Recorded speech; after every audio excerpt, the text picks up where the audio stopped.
For hardware description, to represent the numbers, there are majorly two kinds of number. One is unsigned numbers, and second one is signed numbers. So unsigned number, as you know, just positive number from 0 to integer n to the power of n minus 1. So if you have an n bit, so 0 to n minus 1, so this is n bit. The minimum number that we can represent is 0. So maximum is 2 to the power of n minus 1, right? So for 1 bit, we can represent from 0 to 1, and right? So for 3 bit, we can represent from 0 to 7, right? For signed number, we have to be able to represent the sign. There are three ways of representing the negative numbers. One is ones complement. For example, let's say we have a minus 1 and 0 and 1. So ones complement number. So for 0, we specify like a 0 for 3 bit. For 1, we invert every for 1, 0, 0, 1. For minus 1, we invert that, invert the positive 1, so we will get the 1, 1, 0, right? Just by inverting, we can have the negative number, but the problem is we have two zeros. So all 0 and all 1 will be the same 0, right? For sign magnitude, for 0, 0, 0, positive number 0, 0, 1, here the MSB represent the sign. For minus 1, we will have a 1, invert the MSB and put the magnitude there. The 1, 0, 1 is minus 1, something like that, right? Again, this one also have a 2 0 because the 0, 0 magnitude is 0 and sign minus 1. 1, 0, 0 is also same to 0. So 1, 0, 0 is also 0. So 1 complement 1, 1, 1 is also 0. Right? So 2 zeros are here. So having 2 zeros is difficult for hardware manipulation because having 2 zeros, you have to make a conditional statement every time you have the two different 0 cases. You have to process differently. So in order to have only 1 0 cases in the number system, we use a 2's complement number. It's the most popularly used the number system. For 0, 0, 0, we have a 0, 0, 0 is the 0, and positive 1 is 1, 0, 0, 1. So 2's complement. To represent the minus 1, we invert the older positive number, 1, 1, 0, and plus add 1 LSB. That will give us 1, 1, 1, right? So this is a simple addition. So to make the negative number, we invert the value and add 1 LSB. So this corresponds only single 0, right? So another example for positive 2, 0, 1, 0. That, so if we make it invert, multiply by minus 1, that will give us 1, 0, 1 plus 1. That gives us 1, 1, 0. This is minus 2. Right? The same way we can find the positive number from negative number. So from 110 we invert the value 11001 and plus 1, that gives us 010. This is positive 2, right? This is for the same operation. We can easily convert from minus number to positive and also positive to negative.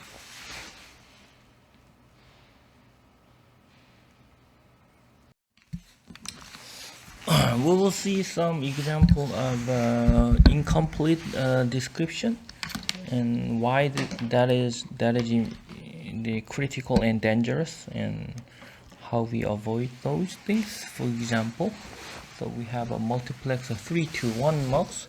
We have a selection signal as 2 bits. Here, Verilog code, module definition, and mux 3 to 1, input and output, and register out. So by having reg out, we are saying that reg output variable, out variable, will be assigned inside the always statement here, right? So out variable is assigned inside the always statement, right? Now we have a sensitivity list. All the input must be specified inside here, because whenever this one of those input changes, we have to evaluate always statements here. When the selection signal changes, we go into this always statement and see the selection. Here 0001110. What about the 11 cases? If the 11 cases is not specified here, what will happen?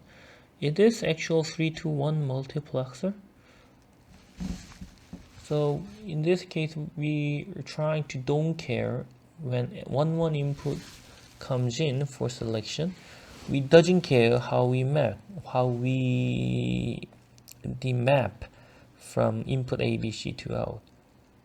In that case, if we do not specify the last case, like a don't care state 11, then we will see what will happen in the next slide.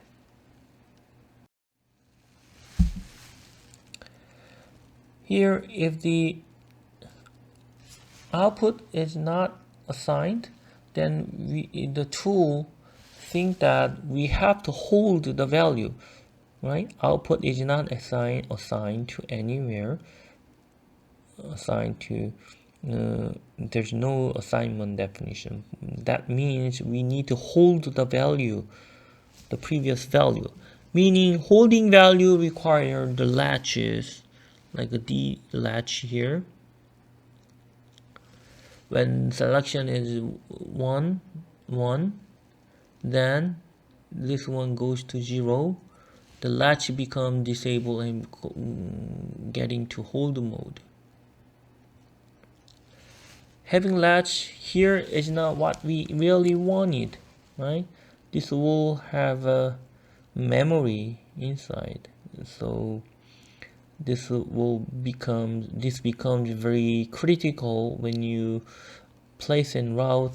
There's a timing check there typically in combination logic from A to output, but the path propagation delay doesn't happen when the hold mode. In hold mode, data doesn't propagate through the data path. So this kind of a situation make the tool vulnerable. Make the tool unable to calculate the propagation delay through the logic. So we must not use or add this kind of a latch in the combination logic. So this is kind of one of the biggest problem that you may have when you design a digital circuit. When you get the chip back, the chip doesn't work. And that's the most of the case that you may make this kind of a mistake. So how we avoid this? We have to specify all the cases. This is the example here. One way is specifying the output by some don't care stage. don't care. It's the first we specify before we actually go into the case. We assign some don't care state or a specific value like a 1b00 or a or b or c or 11 or 10, whatever. You can add like a x. Whatever value you may choose can be used for assignment initially, and then we go into the case statement. If the selection is 1, 1, then output is assigned to their don't care state like x. This is don't care. So tool can synthesize the code or whatever that is. This is one way. The other way is the having default statement like this. So out equal don't care like this, right? So there are two ways, and also there's the difference between whether we assign specific value or whether we assign like a don't care. If you specify that as a don't care, then the synthesis tool will choose whatever the value in terms of the speed of optimization. So if the assigning to 0 is better, then it will do that. So whatever the design constraint or design goal is there, the tool will try to meet or satisfy such goal. If we specify the out equal to don't care, then it will choose the best cases. But if you don't specify that as a don't care, like a fixed value like a 0 or a or b or c or 1, then that will do that accordingly. Right? So you have to specify all the cases.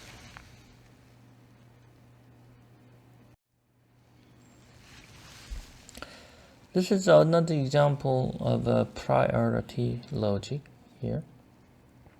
The 4-to-2 binary encoder. It takes 4 bits and spit out the 2 bits as an output. In this case, it only care about 001, 01, 0010, 0100, 1000, like 4 cases, and then we give it out the 4 outputs. All other cases we don't care about this.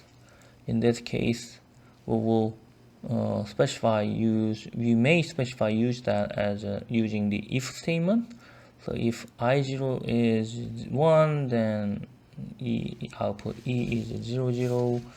So we check the I from the LSB to MSB. So check the I0, and next we check the I1 and then I2 and I3, and finally we are not hitting any 4 of those cases, so we assign that to don't care state XX to E. What would be the resulting logic through this cascading if statement? So this is checked in sequentially, like there's just some order. So I0 is just checked first, and next I1 and I2 and I3. This kind of order is there. So in hardware, such order is preserved. So this is the example of the actual implementation. If you specify the if statement like this, first you check the I0. If the I0 is high, 0 or high, then it assign that to 00, and I0 is I1 is 1, then we assign that to 101 like this. So there are 2 to 1, 4 cascading structure like this. So if you use if and else statements, that is interpreted like this kind of a cascaded multiplexer structure. The problem of this is that too long path, propagation delay path for the critical path from I3 1 to output, right? The worst case delay will be large. You need to pass through the 4 multiplexers.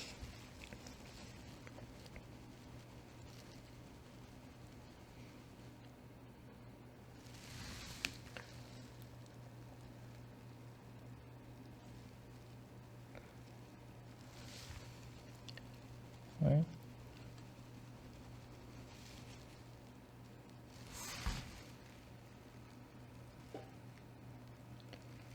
So here is a code I0 is 1, then result is 0, 0, regardless of the other input. The problem with another problem here specified here, other than the propagation delay. For example, if this input is 1, 1, 1, 1, then since you check the I0 first, it satisfies the E1 and E0. Satisfy the first the line cases that the output becomes 0, 0, even though the X input is 1, 1, 1, 1, right? So this kind of the incomplete conditional statement causes the wrong the operation, right? So you have to make sure that you are not you are checking all the bits for this the output 0, 0 output. We have to check the I3 to 1 and I0. All 4 bits must be checked, and so that that must be 0, 0, 0, 1 to have the 0, 0 output, right? So this becomes unintended priority logic, the wrong output for some cases. So to avoid such the wrong operation, we are specifying all the cases, all 4 bits like this, using the if statement 0001, 0010, 0100, and 1000. So all 4 cases are specified, and lastly, we assign that the don't cares cases. So all these cases are mutually exclusive, so those are not overlapping condition, right? So those cases cannot be overlapped. So all those are exclusive.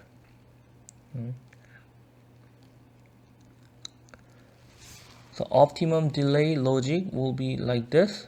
So synthesis tool may minimize or optimize the result like this by having this kind of coded description shown in here. In the previous description, 4 stages of a 4 to 1, but here is only single stages a gate, right? This considering the OR gate is 2 stage, like a NOR gate plus inversion. So very small number of levels are made to implement such code.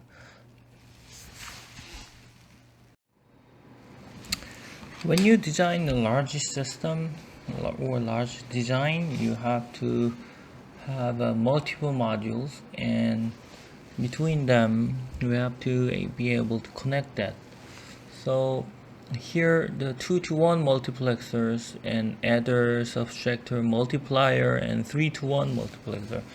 We have a 1, 2, 3, 4, 5, 6 modules there. Between them we have a connection. So Verilog, we can use that each module definition for wiring up in the next level. So we can have we can add another hierarchy to constitute another module. Inside this top ALU module, we have a multiplexer module and adder, subtractor, multiplier module, like that. So this kind of a module definition, through this we can implement multi-level design. So Verilog module can contain sub-module that are wired together, right? So here is the example of a function table. So depending on the F code, 3-bit control, we can define each function: adder, +1 and minus, or -1 and multiplier. So to implement such function, we need basic adder, subtract, basic building operation block, and the multiplexer at the input and an output. Now the question is how we connect them up. First, we have to define the module, right? We have a module definition for each multiplexer, two kinds of multiplexer and also adders, subtractor and multiplier. We have 5 different modules here. So using that module definition, we can call this module to wire them up. This module definition is similar concept of a function in C language. So in Verilog, we call it module. So module definition always have a name of the module and then input and output ports definition. Once we define the module definition, we can call the top module called ALU. It has the number input A, B, and F, and R is the result output. Between module, those are actual physical wire connection. So we define that as internal nodes as a wire definition. So add the mux out and sub mux out and add out, sub out, and multi out. All these internal nodes are labeled like this. So first mux 3 to 2, the adder, we have an adder mux here, input B here.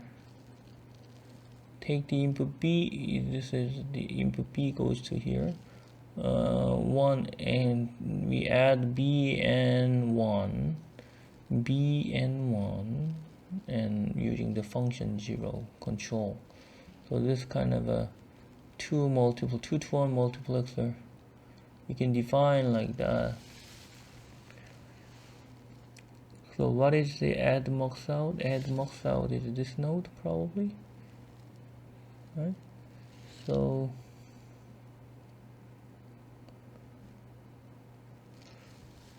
this node, so add mux out here, this is add mux out node, and sub mux out is from this node, and add out, so add out is take the input A and add mux out here.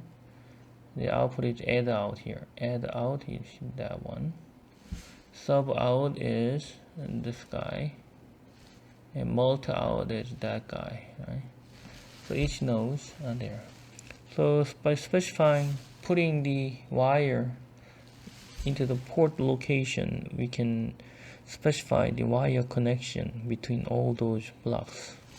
Finally, 3 to 1 multiplexer here. Add out, sub out, multi out, and F is the control. And result R.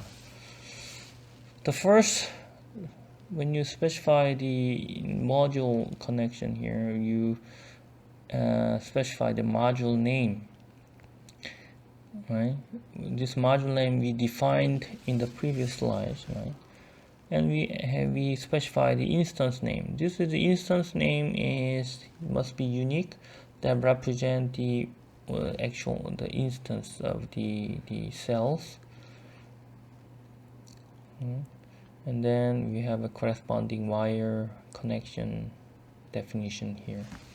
Right? This is how we use the multi-level module detect module.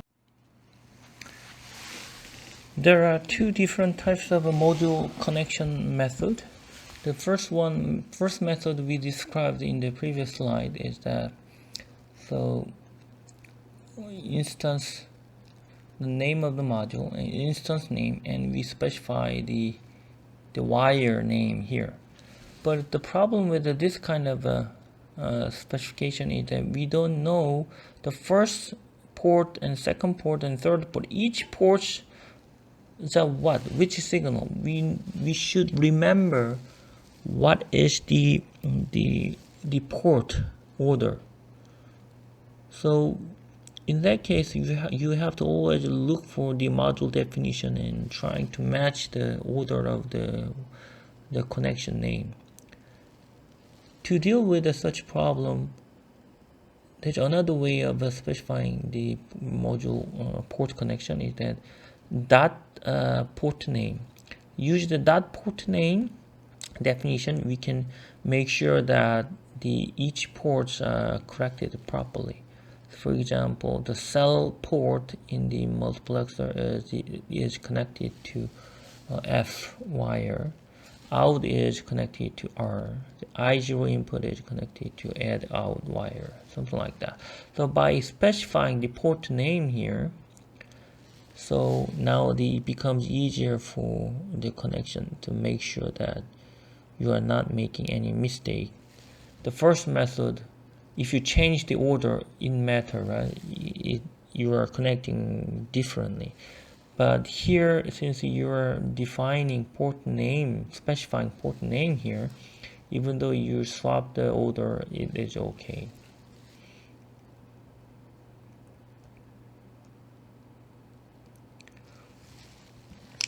So, and also the built-in Verilog gate primitive cells, that also must be, the order must be preserved, because if that order is different, then it functions differently, right?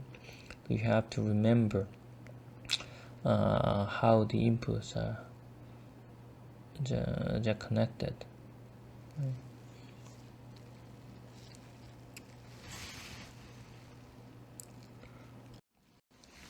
We will look at the useful Boolean operators that can be used in Verilog description. First is a bitwise operator, like if you use a tilde of some bit, then the tilde is inversion of each bit that goes to like that, right? And also ampersand, that is AND operation per bitwise. So each bit corresponding bit positions are ANDed, right?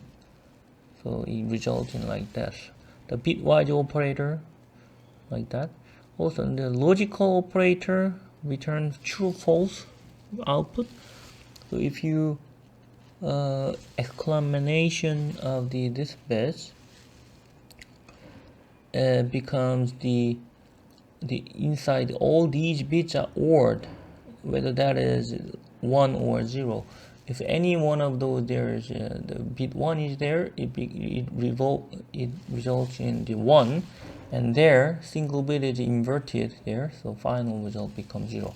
So logical operator give us the true false 1 bit result output. So 1 bit output of true false. Logical inversion is exclamation is there. So this should not be confused with the tilde operation. For single bit operation, so tilde and exclamations are no different. There is no difference, but more than 1 bit cases, then the operation is different. And reduction operators. So if you have 1 bit and then put an ampersand, like a bitwise operator here. So without any in the front end, the number there. If you put like this, every single bit are ANDed and produce a single bit output. There are also comparison operators, less than, greater than, or less than equal to, greater than equal to, and equal. For equality, we put a double dash here. The exclamation equal is if those are not equal, right, cases. So this is kind of a useful comparison operators.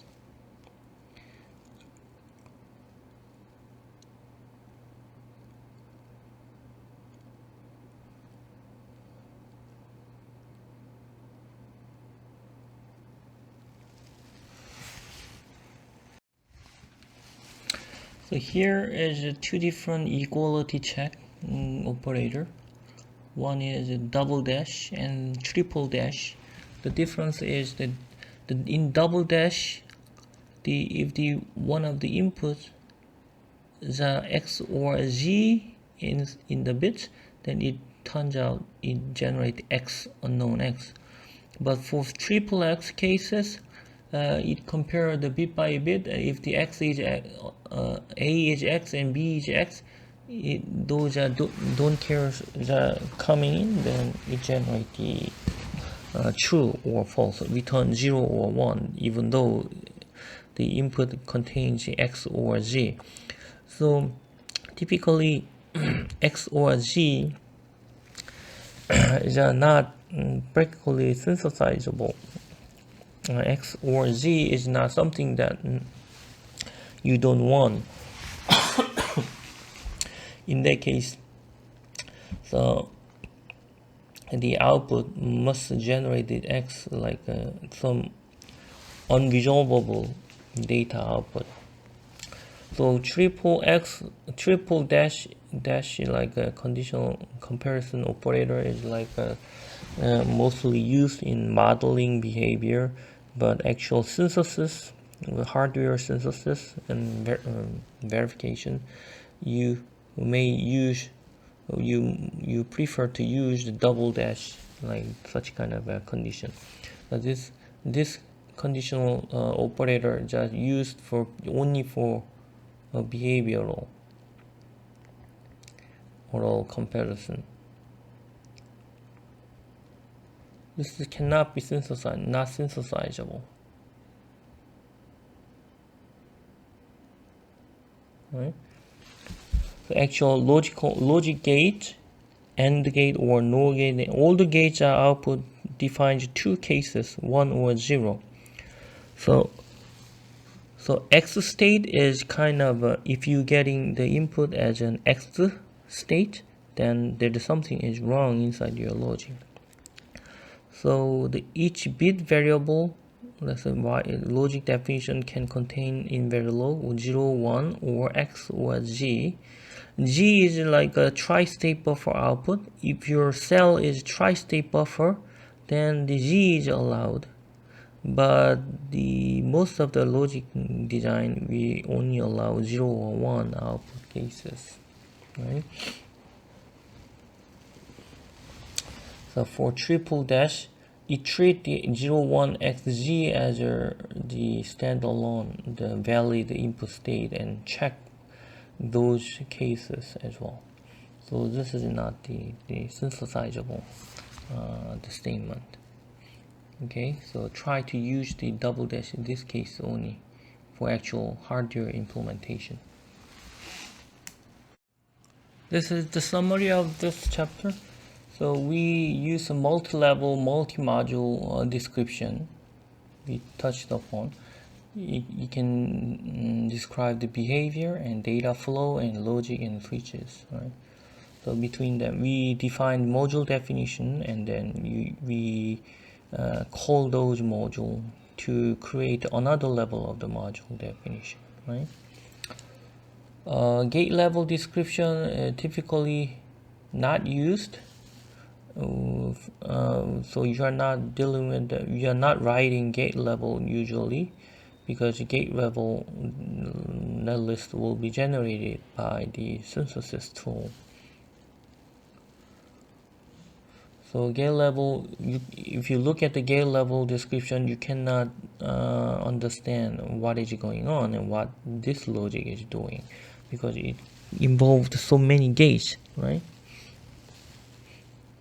And also the interconnections are complicated. This is not meant for human understanding or human interpretation, right? So continuous assignment using assign, and you can describe the combination logic, either continuous assignment and procedural assignment. You must understand the difference. The procedural assignment contains always statement.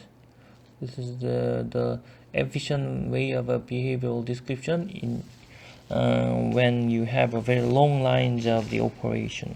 there it become easier to have an always statement and describe that inside the procedural assignment. And also incomplete specification on case or if is very dangerous. You should avoid that. You must fill in all the cases. So this results in incomplete specification, results in non-combination logic. That results in latch, right? Latch is bad. This is unintentional. And also fail, it causes failure in timing check. So you should not miss any cases, right? And Verilog register definition is not meant to be actual register. The register variable definition is used for always statement like a procedural assignment. If the variable is used in procedural assignment, you have to define that variable as a registers. Right? They're related to those two. So this is not actual. It can be memory element, but it does not always have to be memory element, right? Depending on how you describe. So we haven't showed that the actual register definition, how we define that as the flip-flop. We will see the next chapters. Okay.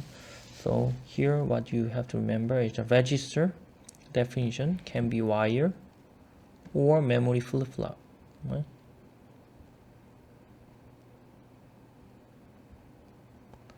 Right? It doesn't always have to be flip-flop, right?